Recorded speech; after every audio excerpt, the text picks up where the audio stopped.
ಕನ್ನಡ ನಾಮಫಲಕಗಳನ್ನ ಕಡ್ಡಾಯವಾಗಿ ಬಳಸಲೇಬೇಕು, 60-40% ಅಲ್ಲಿ ಹಾಕಲೇಬೇಕು ಅನ್ನುವಂತಹ ಹೋರಾಟ, ಕರವೇ ಹೋರಾಟ ಪ್ರಕರಣಕ್ಕೆ ಸಂಬಂಧಪಟ್ಟ ಹಾಗೆ ಇವತ್ತು ಕರವೇ ನಾರಾಯಣಗೌಡ ಬಿಡುಗಡೆಯಾಗ್ತಾರೆ. ಹೋರಾಟ ಮಾಡೋ ಸಂದರ್ಭದಲ್ಲಿ ಕರವೇ ನಾರಾಯಣಗೌಡ ಹಾಗೆ ಅವರ ಕಾರ್ಯಕರ್ತರನ್ನ ಬಂಧಿಸಲಾಗಿತ್ತು. ಒಟ್ಟು 28 ಮಂದಿ ಕಾರ್ಯಕರ್ತರ ಬಿಡುಗಡೆ ಆಗ್ತಾ ಇದೆ ಇವತ್ತು.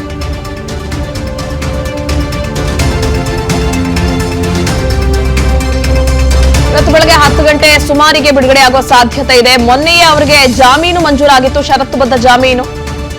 ಇವತ್ತು ಬೆಳಗ್ಗೆ 10 ಗಂಟೆ ಸುಮಾರಿಗೆ ಅವರನ್ನ ಬಿಡುಗಡೆ ಮಾಡೋ ಸಾಧ್ಯತೆ. ಕನ್ನಡ ನಾಮಫಲಕಕ್ಕಾಗಿ ಪ್ರತಿಭಟಿಸಿದ್ರು ನಾರಾಯಣಗೌಡರು. ಸಿಲಿಕಾನ್ ಸಿಟಿಯಲ್ಲಿ ಚಿಕ್ಕಜಾಲ ಪೊಲೀಸ್ ಠಾಣೆಯಲ್ಲಿ ದೂರು ದಾಖಲಾಗಿತ್ತು. ಡಿಸೆಂಬರ್ 27ರಂದು ನಾರಾಯಣಗೌಡ ಅವರನ್ನ ಪೊಲೀಸರು ಬಂಧಿಸಿದ್ರು. ಪರಪ್ಪನ ಅಗ್ರಹಾರ ಜೈಲಿನ ಬಳಿಯೇ ಪೊಲೀಸರ ಸರ್ಪಗಾವಲು. ಅದರಲ್ಲಿ ಗೌಡ್ರಿಗೆ ನಮ್ಗೆ ನಮ್ಮ ಕಾರ್ಯಕರ್ತರಿಗೆ ಯಾವುದೇ ತೊಂದರೆ ಆಗಲ್ಲ, ಹೊರಗಡೆ ಬರ್ತಾರೆ. ಬಟ್ ಕುಮಾರಸ್ವಾಮಿ ಲೇಔಟ್ ಅಲ್ಲಿ ಏನಿದೆಯೋ ಅದರಲ್ಲಿ ಮಾತ್ರ PDP ಆಕ್ಟ್ ಕೆಳಗಡೆ 2A 2B ಸೆಕ್ಷನ್ ಹಾಕಿರೋದ್ರಿಂದ ಅದು ಜಾಮೀನಿಯವಲ್ಲದ ಪ್ರಕರಣವಾಗಿರೋದ್ರಿಂದ ಅದರಲ್ಲಿ ಒಂದ್ ಸ್ವಲ್ಪ ನಮ್ಗೆ ತೊಂದರೆ ಆಗುತ್ತೆ. ಆದ್ರೂ ನ್ಯಾಯಾಲಯಗಳ ಮುಂದೆ 2017ರಲ್ಲಿ ಇವರು FIR ನ ಮಾಡಿ ಇಲ್ಲಿವರೆಗೂ ಕೂಡ ನಾರಾಯಣಗೌಡರು ಇವ್ರಿಗೆ ಸಿಕ್ಕಿರ್ಲಿಲ್ವಾ? ಈಗ ಏತಕ್ಕೆ ಇವರು ಈ ಸಂದರ್ಭದಲ್ಲಿ ಅದನ್ನ ಬಳಸ್ಕೊತಾ ಇದ್ದಾರೆ? ಇದ್ರ ಹಿಂದೆ ಯಾರಿದ್ದಾರೆ, ಏನ್ ನಡೀತಾ ಇದೆ ಅದು ನಮ್ಗಿನ್ನೂ ಅರ್ಥ ಆಗಿಲ್ಲ. ನಮ್ಮ ನಾರಾಯಣಗೌಡರು ಹೊರಗಡೆ ಬರ್ತಾರೆ, ಆ ವಿಚಾರ ಗೊತ್ತಾಗುತ್ತೆ ಒಂದಲ್ಲ ಒಂದಿನ. ಕುಮಾರಸ್ವಾಮಿ ಲೇಔಟ್ ಪೊಲೀಸ್ ಠಾಣೆ ಒಂದು ಪ್ರಕರಣದಲ್ಲಿ 314 ಕ್ರೈಮ್ ನಂಬರು, ಮತ್ತೆ ಇನ್ನೊಂದು ಹಲ್ಸೂರ್ ಗೇಟ್ ಪೊಲೀಸ್ ಠಾಣೆ ಪ್ರಕರಣದಲ್ಲಿ. ಹೆಚ್ಚಿನ ಡೀಟೇಲ್ಸ್ ನೀಡ್ತಾರೆ ನಮ್ಮ ಪ್ರತಿನಿಧಿ ಅಂಬರೀಶ್ ದೂರವಾಣಿ ಸಂಪರ್ಕದಲ್ಲಿ. Ambareesh, good morning. ಒಂದ್ ಕಡೆ ಇವತ್ತು ನಾರಾಯಣಗೌಡರನ್ನ ರಿಲೀಸ್ ಮಾಡೋದಕ್ಕೆ ಸಜ್ಜಾಗಲಾಗಿದೆ, ಮತ್ತೊಂದು ಕಡೆ ಪೊಲೀಸ್ ಸರ್ಪಗಾವಲು ಎಷ್ಟರ ಮಟ್ಟಿಗಿದೆ ಅಂತ. ಕಾರಣ ಕಾರ್ಯಕರ್ತರು ರೊಚ್ಚಿಗೇಳಬಹುದು, ಅಹಿತಕರ ಘಟನೆಗಳು ನಡೀಬಹುದು ಅನ್ನೋ ಕಾರಣಕ್ಕಾಗಿ ಸೊ ಏನೆಲ್ಲ ಸಿದ್ಧತೆಗಳಾಗಿದೆ ಅಂತ ಇದಕ್ಕೆ ಸಂಬಂಧಪಟ್ಟ ಹಾಗೆ? ಹೌದು ದಿವ್ಯಾ, ಕರಾವೆ ನಾರಾಯಣಗೌಡರು ಸೇರಿದಂತೆ ಒಂದು 28 ಮಂದಿ ಏನು ಕಾರ್ಯಕರ್ತರಿಗೆ ಶನಿವಾರ ಏನು ಜಾಮೀನು ಸಿಕ್ಕರೂ ಸಹ ಏನು ಬಿಡುಗಡೆ ಭಾಗ್ಯ ಇಲ್ಲದಂತಾಗಿರುವಂತದ್ದು. ಏನು ನಿನ್ನೆ ಸಂಪೂರ್ಣವಾಗಿ ಏನು ಕಾನೂನು ಪ್ರಕ್ರಿಯೆಯನ್ನ ಏನು ಅವರ ಪರ ನಾರಾಯಣಗೌಡರ ಪರ ವಕೀಲರು ಮುಗಿಸಿರುವಂತದ್ದು. ಇಂದು ಸುಮಾರು ಒಂದು 9 ಗಂಟೆ ಬಳಿಕ ಏನಂದ್ರೆ ಅವರಿಗೆ ಏನು ಜಾಮೀನು ಮಂಜೂರು ಆಗಿರುವಂತದ್ದು. ಅವರು ಏನು ಜೈಲಿಂದ ರಿಲೀಸ್ ಆಗುವಂತಹ ಸಾಧ್ಯತೆಗಳಿರುವಂತದ್ದು. ಜೊತೆಗೆ ಏನಂದ್ರೆ ಹಳೆಯ 2017ರ ಒಂದು ಕುಮಾರಸ್ವಾಮಿ ಲೇಔಟ್ ಅಲ್ಲಿ ಏನು ಪ್ರಕರಣ ದಾಖಲಾಗಿತ್ತು. ಈ ಒಂದು ಪ್ರಕರಣದ ವಾರೆಂಟ್ ಇಶ್ಯೂ ಆಗಿ ಏನು ನಾರಾಯಣಗೌಡರನ್ನ ಏನು ಕುಮಾರಸ್ವಾಮಿ ಲೇಔಟ್ ಪೊಲೀಸರು ವಶಕ್ಕೆ ಪಡೆಯೋದಕ್ಕೆ ಏನು ಎಲ್ಲಾ ರೀತಿಯಾದಂತಹ ಸಿದ್ಧತೆಗಳು ಮಾಡ್ಕೊಂಡಿದ್ದಾರೆ ಅನ್ನುವಂತಹ ಮಾಹಿತಿ ಸಿಕ್ಕಿರುವಂತದ್ದು.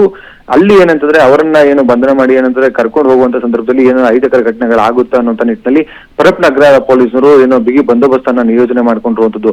ಜೈಲಿನಿಂದ ಅರ್ಧ ಕಿಲೋಮೀಟರ್ ದೂರದಲ್ಲಿಯೇ ಏನು ಬ್ಯಾರಿಕೇಡ್ಗಳನ್ನ ಹಾಕಿ ರೋಡ್ ಬ್ಲಾಕ್ ಮಾಡಿ ಯಾವುದೇ ಖಾಸಗಿ ವಾಹನಗಳಿಗೆ ಹಾಗೂ ಜೊತೆಗೆ ಖಾಸಗಿ ವ್ಯಕ್ತಿಗಳಿಗೆ ಏನು ಒಳಗಡೆ ಪ್ರವೇಶವನ್ನ ನಿರ್ಬಂಧವನ್ನ ಇರುವಂತದ್ದು. ಜೊತೆಗೆ ಯಾವುದೇ ರೀತಿಯಾದಂತಹ ಏನು ಅಹಿತಕರ ಘಟನೆಗಳು ಪ್ರತಿಭಟನೆಗಳಾಗಿರ್ಬೋದು, ಮತ್ತೆ ಏನಂತಂದ್ರೆ ನಾರಾಯಣಗೌಡರು ರಿಲೀಸ್ ಆದಂತ ಬಳಿಕ ಸಂಭ್ರಮಾಚರಣೆ ಆಗಿರ್ಬೋದು, ಯಾವುದಕ್ಕೂ ಸಹ ಅವಕಾಶವನ್ನ ಈಗಾಗಲೇ ಏನು ಸಂಪೂರ್ಣವಾಗಿ ನಿಷೇಧವನ್ನ ಹೇರಿರುವಂತದ್ದು.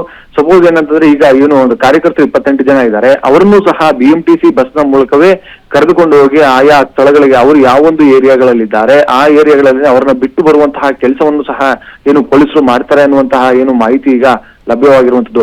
ಅಲ್ಲಿ ಏನಂದ್ರೆ 28 ಮಂದಿ ಕಾರ್ಯಕರ್ತರನ್ನ ಬಿಡುಗಡೆ ಮಾಡಿದ ಸಂದರ್ಭದಲ್ಲಿ ಏನು ಜೈಲಿನ ಬಳಿ ಸಂಭ್ರಮಾಚರಣೆ ಮಾಡುವಂತದ್ದು. ಜೊತೆಗೆ ಏನಂತಂದ್ರೆ ನೈಸ್ ರೋಡ್ ಬೇರೆ ಬೇರೆ ಕಡೆಗಳಲ್ಲಿ ಸ್ಥಳಗಳಲ್ಲಿ ಸಂಭ್ರಮಾಚರಣೆ ಮಾಡ್ಲಿಕ್ಕೆ ಇವರು ಏನು ಸಿದ್ಧತೆಗಳು ಮಾಡ್ಕೊಳ್ತಾರೆ.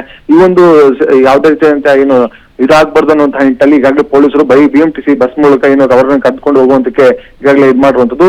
ಏನು ನಾರಾಯಣಗೌಡರನ್ನ ಏನು ಒಂದು ಕೇಸ್ ವಿಚಾರವಾಗಿ ಏನು ಕುಮಾರಸ್ವಾಮಿ ಲೇಔಟ್ ಪೊಲೀಸರು ನಿನ್ನೆಯೂ ಇದ್ರು, ಮತ್ತೆ ಅಂತಂದ್ರೆ ಶನಿವಾರ ಸಹ ಏನು ಬೇಲ್ ಸಿಕ್ಕಿ ರಿಲೀಸ್ ಆಗ್ತಿರುವಂತ ನಿಟ್ಟಿನಲ್ಲಿ ಅವರನ್ನ ವಶಕ್ಕೆ ಪಡ್ಲಿಕ್ಕೆ ಏನು ಅಲ್ಲೇ ಏನು ಪರಪ್ಪನಗರ ಸ್ಟೇಷನ್ ಬಳಿ ಏನು ಕಾದು ಕೊಡ್ತಿದ್ರು. ನಿನ್ನೆ ಏನಂತಾರೆ ಬೇಲ್ ಸಿಗಲ್ಲ ಅನ್ನುವಂತ ನಿಟ್ಟಿನಲ್ಲಿ ಅವರು ಸಹ ವಾಪಸ್ ಆಗಿರುವಂತದ್ದು. ಈಗ ಏನಂತಂದ್ರೆ 9 ಗಂಟೆಯ ನಂತರ ಏನು ಬಿಡುಗಡೆ ಆಗ್ತಾರೆ. ಈ ಒಂದು ಸಂದರ್ಭಕ್ಕೆ ಮತ್ತೆ ಕುಮಾರಸ್ವಾಮಿ ಲೇಔಟ್ ಪೊಲೀಸರು ಏನು ಜೈಲಿನ ಬಳಿ ಬಂದು ಅವರನ್ನ ವಶಕ್ಕೆ ಪಡಿತಾರೆ ಎನ್ನುವಂತಹ ಮಾಹಿತಿ ಲಭ್ಯವಾಗಿರುವಂತದ್ದು. ಪ್ರತಿಭಾ, ಥ್ಯಾಂಕ್ ಯು ಅಂಬರೀಶ್ ಡೀಟೇಲ್ಸ್ಗಾಗಿ. ಅನುಕ್ಷಣದ ಸುದ್ದಿಗಳಿಗಾಗಿ ವಿಸ್ತಾರ ನ್ಯೂಸ್ ಯೂಟ್ಯೂಬ್ ಚಾನೆಲ್ ಸಬ್ಸ್ಕ್ರೈಬ್ ಮಾಡಿ. ಹೊಸ ಸುದ್ದಿಗಳ ನೋಟಿಫಿಕೇಶನ್ಗಾಗಿ ಬೆಲ್ ಐಕಾನ್ ಕ್ಲಿಕ್ ಮಾಡಿ. ಲೇಟೆಸ್ಟ್ ಅಪ್ಡೇಟ್ಸ್ಗಾಗಿ www.vistaranews.com ವೆಬ್ಸೈಟ್ಗೆ ವಿಸಿಟ್ ಮಾಡಿ. ಅಂಗೈಯಲ್ಲೇ ಜಗತ್ತಿನ ಸುದ್ದಿ ತಿಳಿಯಲು ವಿಸ್ತಾರ ನ್ಯೂಸ್ ಕನ್ನಡ ಆಪ್ ಡೌನ್ಲೋಡ್ ಮಾಡಿ.